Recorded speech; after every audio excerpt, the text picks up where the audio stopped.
lounging, son. All right, welcome back to the Comic Lounge. My name's Ryan, and back with me again, my good pal Patrick Horvath, talking issue 4, Beneath the Trees Where Nobody Sees. Hello, thank you for having me back here, man. I'm ready to dive in on issue 4. Hell yeah, dude. This one fucking, I told you in person because I saw you after I read it, and I was like, holy shit, this fucking issue, like, just completely blew me away. First of Oh, all, thanks, the man. cover, finding out that it ties into the story, because like I look at the Yeah, cover, but then I read it. So yeah. that was kind of cool to get to hear from you too. What a great issue before we even like flip in. Oh, thanks, man. So good. Yeah, I feel like in terms of what people were maybe expecting from this comic, this one probably delivers the most in terms of what expectations were, maybe. Hmm. It just kind of felt like it was the sort of meatiest kind of, killer versus killer type of thing, and setting that up and then also playing off how problematic it's going to be. Yeah. Um, and also just like kind of a bomb goes off in the town, so to speak. So. Oh, dude, So yeah. yeah, it was definitely like it was like it was kind of all that stuff. Issue 4 is definitely where the rubber hits the road. Yeah, dude. Fucking Nigel, man. Just, fucking Nigel. And I love his name. Like it makes it that much better that his name's Nigel because it's Yeah, such a yeah, like yeah. a it's not a name that you would I guess not a No, name you and it's usually kind of associate. pretentious. Yeah, a little pretentious. And I always had there's the ecstasy song, Making Plans for Nigel. Hmm. That always kind of went in my head with this. But yeah, getting into it, again, Nate's totally knocking it out of the park with the newspaper mock-ups for the Woodbrook Wanderer. I love that we start to get like Nigel writing on the newspaper in this one. Hmm. Um, I have an interesting call out later that I ended up. It was just like working with the stuff that Nate's bringing to the table. It's so fun to just play off of it. Yeah. It's great, man. It really is.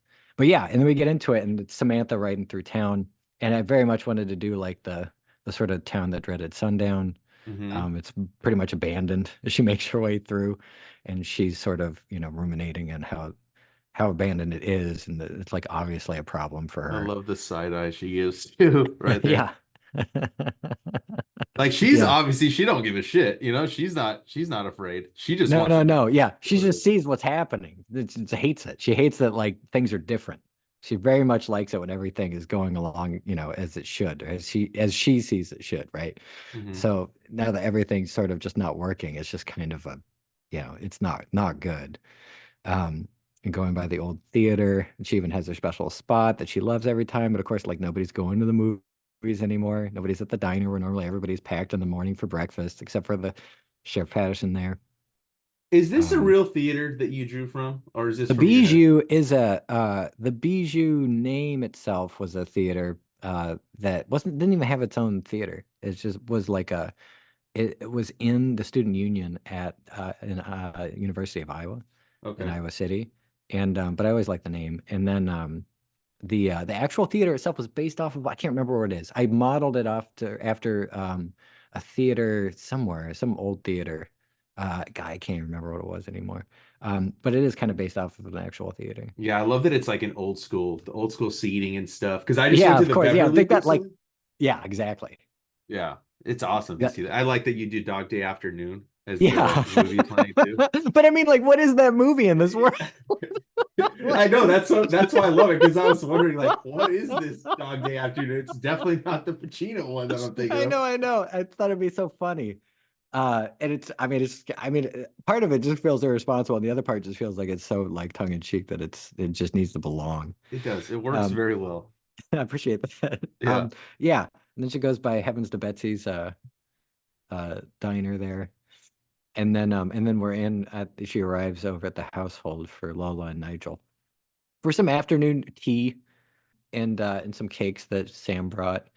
And we kind of get into more of this domestic situation that Nigel and Lola have. And Hmm. they're kind of talking about I just wanted to set up, essentially have Nigel and Sam talking, basically have like two conversations going on, and they're sort of both, all three of them are talking the same conversation, but there's sort of like two different meanings going on. Hmm. Um, and obviously for Sam and Nigel, there's, she's sort of getting around at the how problematic this is, and him being like, well, let's see what the big deal is. Maybe I just need to deal with it. Yeah, I know, dude. It's funny too, because like where Nigel ends up, and like you see this, like he's so nice to his mom. He's so caring Yeah. and so loving, and like the turn, man.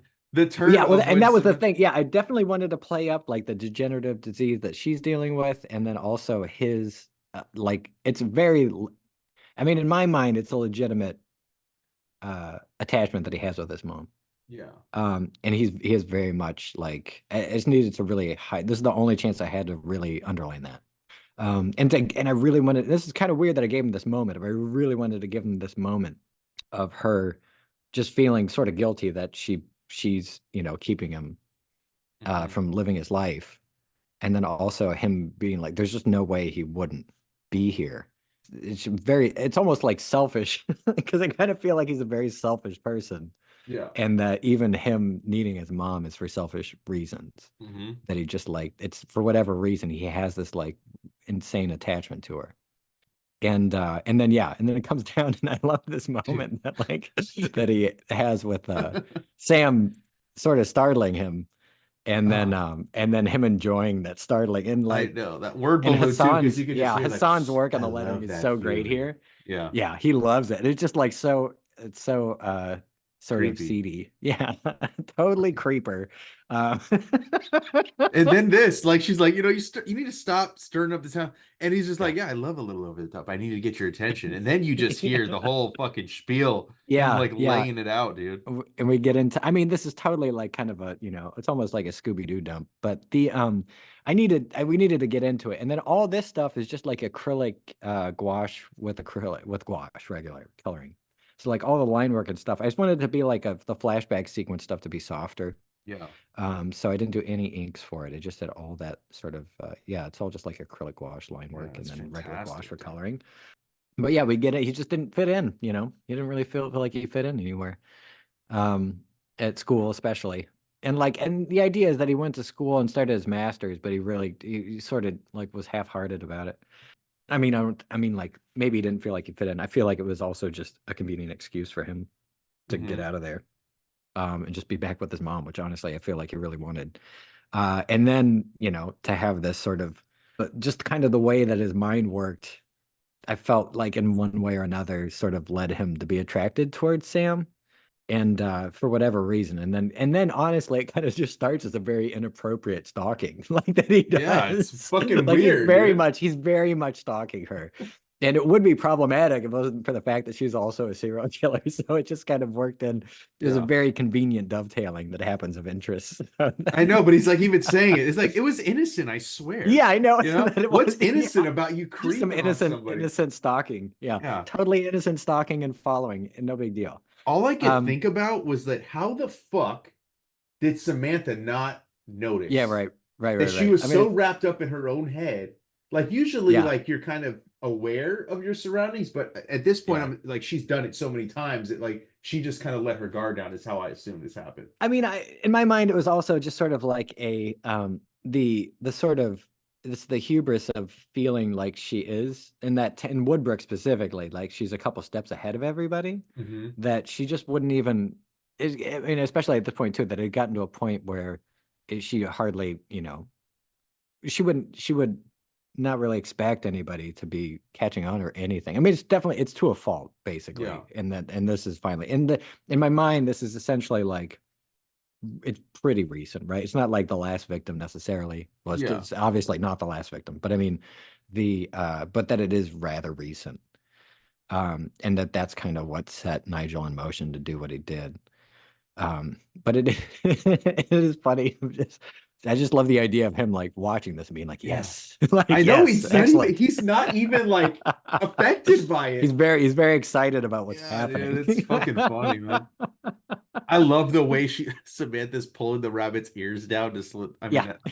I hate to say that I like something Yeah. like that, but I don't know. There's something about it. Very satisfying. Yeah. Yeah. The yeah. Yeah, and then I love the idea of this is like one of the few moments where Samantha sort of lets the brakes go, completely, Hmm. and then just really flips out on him. Oh, dude. He's like, And I it's just like, wanted to prove myself to you. It's so, oh, yeah. dude. Yeah, and she's just not here for it at all. Like it's No. like the last thing, and I think the big thing is for her, it's the violation of this like whatever bubble that she thought she had going on of secrecy, just Hmm. being a complete illusion for her, and that she was totally unaware about all of this. And I think more than anything, it's like the just having her guard down and realizing that she'd had her guard down when she's so careful about so many other things. Yeah. So she's obviously Just mad at herself a little bit. yeah, yeah, yeah. And then also just completely lets him have it to sort of dissuade him in any, you know, notion that they might partner up or whatever, which is Yeah. totally like the worst would be Yeah. the worst thing for her ever. Um and yeah, and so These this is two where she panels lets him right have here it. where she's like, stop, shut up. You can see like in the Yeah. way the word balloon is, it Yeah. sells that like you can hear like there's like the shakiness in her voice that And it she's just builds, like, yeah. And he does, yeah, Hassan does such a great job ah, building so it. good. Yeah, he's the best. And then Nigel, what? Yeah, what do you mean? Like we're not gonna be able to kill together? And then yeah, she lets him have it. And it's also like obviously like the worst way to handle it if she Hmm. was really thinking about anything because he just doesn't, I mean, he can't even handle it emotionally, I wouldn't think. Was the idea, was my thinking is that he would, he wouldn't take it well at all. And he doesn't. No.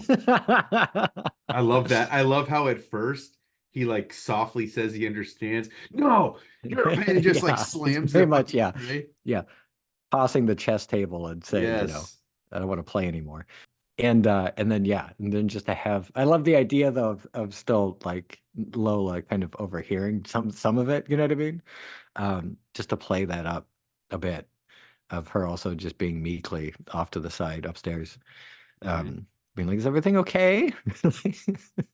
Dude, this sequence too of like Samantha, the hand, the pedals, and then the Yeah. bead of sweat on her eye. Holy shit, he's been watching me, collecting my moments with his greedy little hands. And now he's and like I could just like I could feel like the anxiety like Yeah. exuding and the tension coming off of the page as she's like stress cleaning. Yeah, she's got a stress clean. So good. The OCD of Samantha is coming out in Yeah. full effect right now. Yeah, yeah, yeah. It's the only thing she knows what to do is just sort of clean her Yeah. house, even though it's probably really clean. Hmm. Um, yeah, and stress vacuuming. But yeah, I love the idea of the of ending. I don't know why, but it made all the sense in the world to end it with her being seen from outside, just because just to imply that there might be, maybe he's outside watching, but then Yeah. also just to have the there's something about just how vulnerable we are with windows at night and outside Yeah. looking in. And you're just like in a fishbowl basically. And for whatever reason, it just felt really appropriate. Yeah, it's really because like you don't show anybody looking at her, but now she's like very aware of like Yeah, yeah, yeah. where she can be And seen yeah, from. and it's also setting up the end of the dream sequence when Yeah, we pop back in too. And then yeah, and then we get into this interesting moment here of a customer coming in dude. and she just like happens to say hey and happens to catch like the bucket of paint that he's carrying, So and it looks good. very similar to the bucket of paint we see in issue one, when if you happen to look back at issue one, that's of all the cans that are sitting there waiting to be buried. Hmm. um and then she's like, oh, I think that one already got mixed with some red paint. So she grabs another one for him, and it's like no harm, no foul. But the only result here, though, is that Charlie feels really bad for not noticing. Hmm. Um, and that he's got and he really does. He can't, he's totally blind. He really can't see well at all. But he takes it real hard when He's she's so like, oh, just down on himself. Oh, take it's a, so yeah, just sad. take a load off. And I feel really bad about this because I definitely made it this way to make the end hit harder. Hmm. Um, but because it just felt so sad Does the way he because that sulks away. happens. Yeah, Oh yeah. God. Because I mean, sometimes we don't get that uh that good feelings before we have a send off. Hmm. So it was a horrible way to put it, but anyway. So then yeah, and the sun sets and she closes up shop and pops open the can, and sure enough, it's the can that she had before. Now the question is, like, I didn't want to have like a hard split or anything, but in my mind, this is what happened. She opens the can, and she finds the student's hand. Yeah. Now the next panel on the next page at the top is a dream. Like we're getting into a dream. And I feel like I kept it sort of fuzzy in terms of where that goes Mm-hmm. on purpose because it felt like a fun sort of way to not be. I hate when things are super definite, so I love the idea of it being kind of fuzzy. Yeah. But we don't know exactly what's going on other than to know that like we've stumbled into a dream at this point. Yeah. I like how Um, you have the confetti from the going issue one, yeah. over the panel. Like that's such an awesome technique to like kind of signify that we are in like Yeah, a it's dream weird again. Yeah, sequence. this is like basically I wanted it to be like a weird mashup of everything that we've had from issue one. And she's sort of just revisiting this weird moment where She's like the whole town now really knows like what she's doing, right? yeah. And they're sort of celebrating it this really evil sort of Stephen King kind of way. It's fucking yeah, it's pretty creepy. And the fact that like Nigel threw that paint can too is like Yeah. that's some like mastermind shit. Like I'm gonna Yeah. fucking Yeah, yeah. torment the shit out of you now because you fucking didn't do what I thought you would. Yeah, exactly. And then yeah, and so she just finds herself in the middle of this parade, but they're all celebrating Samantha, and they set her up with this, here's the student duck again, and here's the knife in her hand magically again, and they're just kind of all rooting her on so that she can slice his neck again. How about that, Um, dude? How about yeah, the I panel love. break where you made it the slit throat? I've Yeah. never seen that done in a comic book. And here Yeah, you go doing it here, dude. That's it awesome. felt I love it. thank you. Yeah, I appreciate that. Yeah, I had the idea as I was just laying it out. I was like, I was trying to figure out, honestly, it came from like, I wanted to have so I wanted to have panel three where you saw the blood running down him, right? But Hmm. then I also wanted to have the setup before she cut him with panel two. And honestly, I didn't know what to do. I wanted to do another panel, but I wanted the space that I had at the top. And so I literally was just like, what if I just implied the cut with like the gutter, Hmm. and would that work? And I was like, I mean, I love it. I think it's pretty fun. It's awesome. Um, Thanks, man. I appreciate that.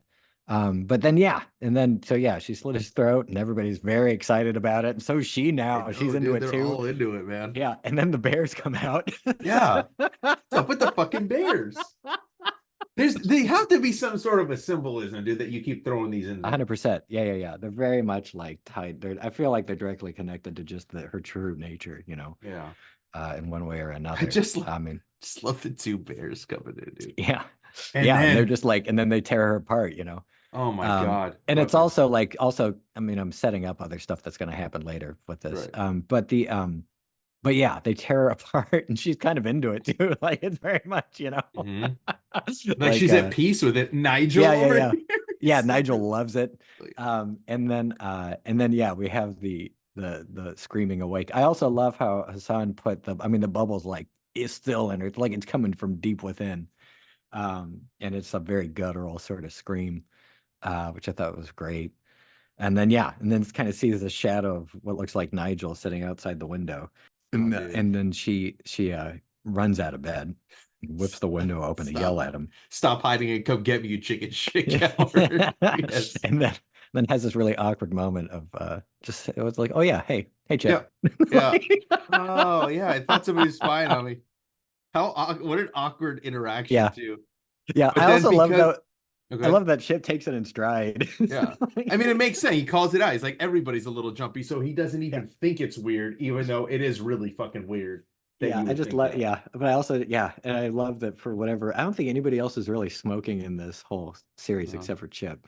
But it felt really necessary that he'd be up late having a cigarette. Yeah. It's great, dude. And then she's exhausted because she Yeah, probably wasn't big sleeping all yawn. night. Yeah. Nope. Yeah, bad night of sleep, and it's basically just like kicking off a real shitty day. And then notices the commotion, and then there's Nigel there taking some photos and letting her know that she's just royally screwed up her whole deal. He's really pleased as punch about the whole thing too. I know. He's so pleased with himself. That fucking douchey smirk on the bottom. Yeah. Like, I didn't think I would like the fact that I'm like mad at him for ratting her or for like doing what he did to Samantha, who's a serial killer. Like Yeah, there's yeah, yeah. something twisted in that you're like, you're mad at him for doing that. Yeah. as a reader, It's you know? very much, yeah, it's chaos. He's introducing chaos, yeah, and we find out horribly that Charlie's also been the next victim. And his family, like everybody's devastated. His family's obviously devastated, and they don't even know yet exactly what's waiting inside that shop yet, but they know it's not good. It's yeah, nobody really knows I mean, like it's like This is great right here. oh, thank you. Yeah, I was really Samantha's excited about face in the those 4 panels, and then you have the reaction, the death, and then the Nigel. yeah. Oh, And then in that last panel with Nigel, he's taking a click, and that her face is that's the photo that we see in the cover. right there. Yeah, so that's Samantha. That's the photo that he just takes in that last panel. I It's thought that'd be a great. fun thing to throw in on the cover. Yeah, it's great, dude. Um, Thanks, man. Yeah. And then she's screwed basically. She's fucked. She's In fucked. the last, All yeah. the paint cans, all the Yeah, and if it body, wasn't like, worse than that, all those paint cans are stuck in there, and they found them all. And then it's putting out the bolo for be on the lookout for Samantha Strong. She's on the run, and she's speeding off to, she doesn't know what. She's screwed right now, so she doesn't know what to do. she's got to get out of Dodge, man. She got to get the Yeah, hell out of here. she is screwed. Yeah. And then we have the weird cover for issue 5 One of my to greet favorite us. covers. Oh, thank you, man. Yeah, it was pretty funny because I got word back from, so I came up, all these covers I do like 3 ideas that are Hmm. roughs, and I send them off to Maggie and Jake, who Maggie Hell's the editor, and Jake Williams is the assistant editor, and they, you know, give me feedback on what would be cool. And we liked this one, so I did it. And then I got a note later that was like, so they're worried like it's a little too bloody. And so this used to be way bloodier, like Really? the cover for issue 5. Yeah. It used to have like blood. Like if you look at like the way I sort of split them up in issue 1, I have kind of like where the saw lines would be. Hmm. You have like these, it's just like sprays of blood along the fabric and stuff. And so I had sprays of blood like all along the lines in this whole Oh, thing. And I had to Photoshop it out. damn. I kind of want to see that version, I dude. have it. I have the original art. It's I mean, I can send you the actual cover too that I sent them too if you want to see it. Yeah, I just want to see it. Yeah. All right, cool. Um, but yeah, I was just really pleased to have like this strange. I mean, I love the way that it's set up with the next issue cover teased in the end of each one, because it's always Hmm. like it's just a fun little way to throw to what the kind of vibe's going to be. And man, the next issue 5 is a really weird one, Yeah, dude. which is a fun balance for the issue 4. The issue 4, yeah, it was a total blast to put that one together. I had a Fantastic. lot of fun with it, and it's, yeah, it's just like this is very much the, if Samantha's like lawful evil, I think Nigel's just chaotic evil. Dude, yeah, I know. I can't wait to talk issue 5. I mean, the day we're recording this, 5 is already out, but Yeah. we're gonna be recording 5 another day. But yeah, 5. I just can't wait for 6. You know, like I'm so I love this world of characters, and I hope it, like, I know 6 is the end of this miniseries, but I hope it never ends. God, that'd be great. I mean, yeah, we'll see what happens. I definitely have a lot more that I would love to do with it if I get the chance. But yeah, I'm also like super excited for 6 to finally come out, Yeah. just so people can see where it's headed, where it was going the whole time. Hell yeah, man. Anyway, yeah, I won't say any more about it. It's Okay. Yeah. Don't say any more. We'll save that for the creator commentary for 6. awesome. But as always, thank you, dude. I love hanging Yeah. out, talking with Yes, you, and likewise. I look forward to doing issue 5. Yeah, man.